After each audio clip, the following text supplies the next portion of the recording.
Wow. All right, buddy. Wow, this is November 9th, 2 days before Veterans Day. We're at the 48th anniversary of the New Jersey Boxing Hall of Fame inductee dinner.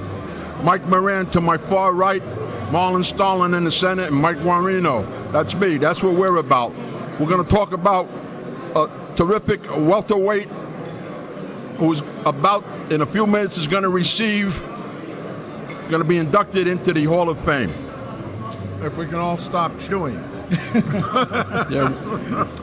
So Marlon Starling, you want to tell us, you boxed as a welterweight most of your career, but there was one time you stepped up to a middleweight, or was the middleweight before you dropped down to a welterweight? Nope, I was always a welterweight, and I stepped up 2 weight classes to fight middleweight.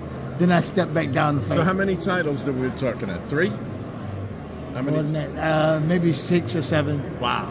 And this was in the 80s. Yeah. So you know you had to be able to fight. Yeah, you had to be able to. Well, the welterweight was always a combat division. Welterweight, lightweight, middleweight. You know, a lot of class, a lot of good fighters come out of the welterweight division over the years. That was a tough division because you know you can have speed and power. Yes. Yeah. Tell a little bit about yourself, Marlon. What area? We're in New Jersey now. What area did you grow up in? I grew up in Hartford, Connecticut. But back in the 70s and 80s, Las Vegas was the big space. Yeah. But as I grew older and turned professional, then the only big fight was in Atlantic City. Well, Hartford, Connecticut. You had a lot of good boxers come out of Connecticut. You had Willie Pep, pound for pound. Willie Pep. Featherweight fought Sandy Sadler. Was a great, You were fighting. great boxer. My years there. Was Mark Badal fighting when you were fighting? Mark Breland. Oh, okay. Right. Mark Breland. Yes. Known from New York, the Olympic champion from New York. Yeah, Mark Breland. He'd have been all right. But you know what happened? What's that? He had to fight Marlon Starling. That was his fatal error. I fought a good fighter though. I fought Donald Curry. I fought a lot of good fights.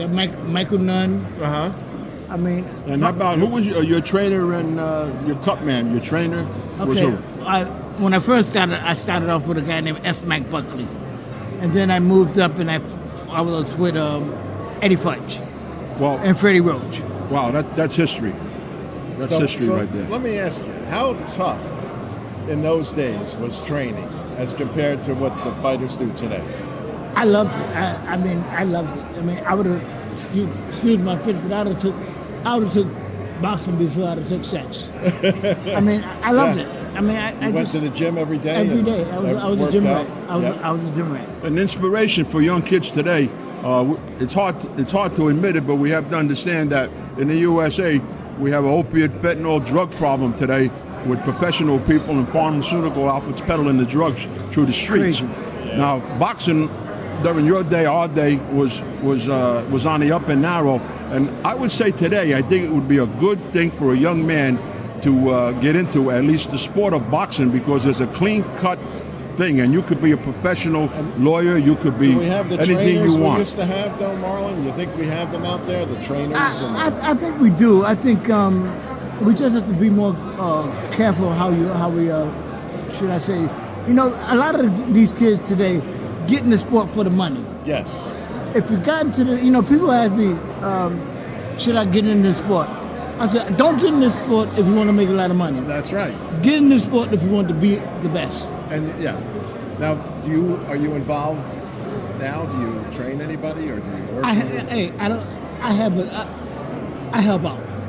You help out. That's good. You know, I don't train nobody.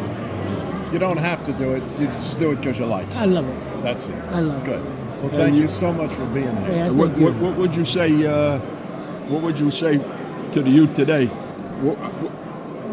As far as boxing, what would you instill in them? What did you, in a brief synopsis, learn? And what would you want to tell the young kids coming up, boys and girls? Boys and girls, never worry about the money. Worry about the career. Worry about being the best. Because if you're the best, they have to pay you. You know what a guy told me, a fighter, when I was a kid?